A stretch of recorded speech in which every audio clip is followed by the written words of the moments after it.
Countries out side India. ఎందుకంటే ఇండియాలో young population is huge.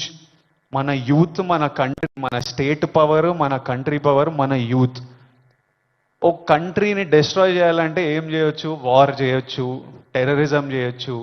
ఇంకో ఈజీ థింగ్ ఏంటంటే యూత్ని పాడలేపితే. So we are seeing even in the book, నాకు ఇప్పుడే ఒక బుక్ ఇచ్చారు, ఆ బుక్లో కూడా నార్కోటిక్స్ టెర్రరిజం అని ఒక సబ్జెక్ట్ ఉంది, ఒక పారాగ్రాఫ్ ఉంది.